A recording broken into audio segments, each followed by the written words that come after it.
of India, they passed a judgment against the High Court of Gujarat that what verdict they gave was wrong.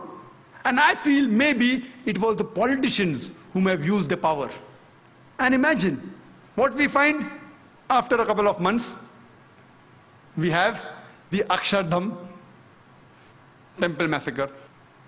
2 people were caught. They were killed. They are said to be Muslims. And the authorities said that these people killed so many people in the temple in revenge, in retaliation. And they said that all this was nothing but retaliation. Islam does not justify that. They may have a logic. These people who did the attack, or the people who retaliated in other ways, they have a logic. They say that thousands of our family members were killed in front of eyes. Our mothers, our sisters have been raped in front of us. We have been looted. We know the person responsible is our neighbor, the person down the street. We meet him regularly. But when we see him, it reminds us of the torture. When they go to the law does not support. So they take the law in the hand. I am not justifying this act. Islam doesn't permit you. They take the law in the hand and they kill other innocent human beings. Islam does not justify that. They have a justification. They say, our mothers have been raped. We know the culprit. They're in front of us.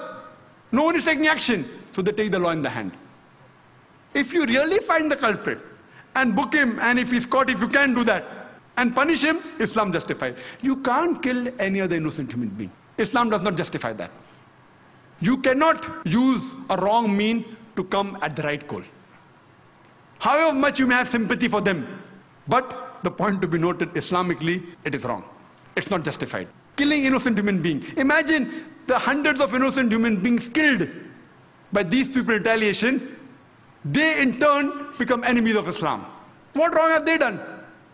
It is the same thing. The earlier people killed innocent Muslims. No, you kill innocent Hindus. It's not justified in Islam. If you can catch the culprit, book him, punish him, fine. But not an innocent human being. Later on the 11th of July, we have, in this year 2006, we have a series of bomb blasts in the train. 7 bomb blasts in the span of 11 minutes, in which more than 200 innocent human beings were killed. More than 800 were injured. The police and the authorities, they say, this too was in retaliation to the thousands of Muslims killed in Gujarat. The authorities say it is the hand of the LET, Lashkar-e-Toiba. If you look at the sequence of events, could this have been prevented? Easily. Who's responsible? Number 1, those politicians who had planned the burning of the coach in the Sabarmati Express at Godhra. They are responsible. Number 2, the people at the center government. They could have stopped it, but they belong to the same party, they don't know anything. Number 3, the innocent citizens of Gujarat. They were instigated against the Muslims, and they fell in the trap. They too are responsible. Number 4, the police of Gujarat could have easily prevented, they didn't do it.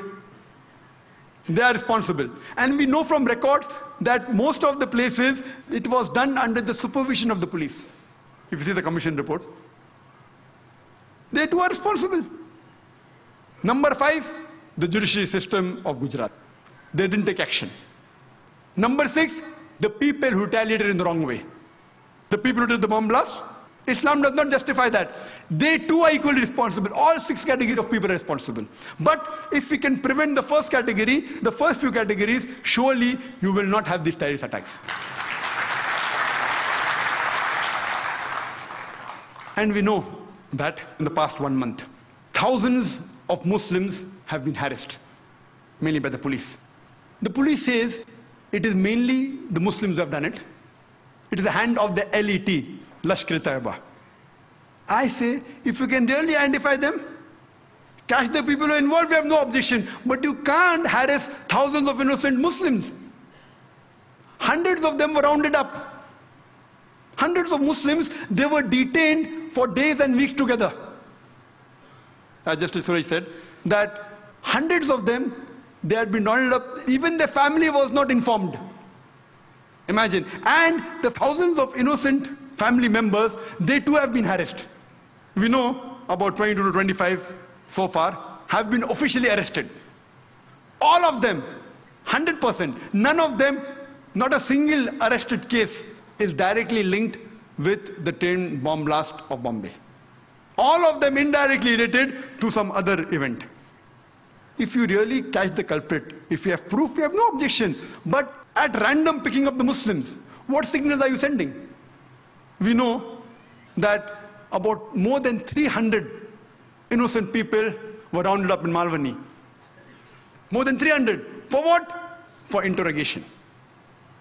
Any logical person will tell you that for interrogation, minimum, you at least require 3 or 4 policemen. If you want to do a proper interrogation, 1 policeman to threaten, 1 to have a soft approach, 1 to note down, maybe 1 to observe. At least 3, if not 4, minimum 3 for a proper interrogation. It takes minimum 1 or 2 hours. People, experts say 4 or 5 hours. I say minimum at least 1 or 2 hours. How many interrogation can you do? What is the manpower of the Malwani police station? What is the manpower? How many can they do in a day? 10, 20, 30, 40? How many? How many? What is the manpower? What is the force? Maximum 100 if you let it go. They round up more than 300 people, keep them waiting for the full day, then they take the telephone number and address and leave them. What signals are you sending? It is my request that the police should take the Muslims in confidence. Recently, after the bomb blast, there was a program organized by the non-Muslim. How we have Muslims have here on terrorism. Similar, there was a program organized by the non-Muslims on similar topics. Topic was different, but the issue was the same.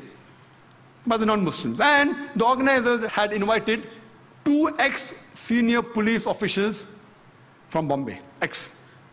One of them comes and blames the madrasa of Pakistan, the reason for terrorist attacks here. Second one comes and blames the madrasas of India.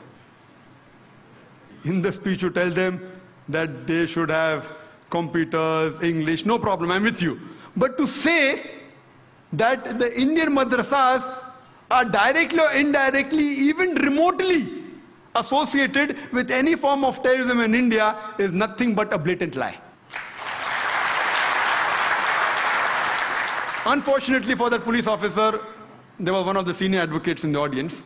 After the talk, he went and told him that, can you even give me a single white paper, single proof that any madrasa in India has been proven to be associated with any terrorist act? He said, I don't know. Imagine what statement is the senior police officer giving to non-Muslims. What message are you sending? Hindus, in turn, will be against the madrasas. So making such irresponsible statements by senior police officers, see, I'm being careful, I'm not naming. Why? Because I'm a responsible citizen. What signals are you sending? I don't know of any madrasa in India. See, they are the center of learning. Fine, we may disagree. We may want English there, we may want modernization. I speak with the people of madrasa. I may have differences, have more education. Fine, have English, have computers. We agree. But to say that they're involved in terrorist activities, indirectly or directly, even remotely, is nothing but a blatant lie. So what is happening? What message are you giving? We know that hundreds of innocent Muslims were detained. Many were arrested. The police goes and does a search in the house. Then they find some books on jihad. Proof. Proof that involved in terrorist attacks.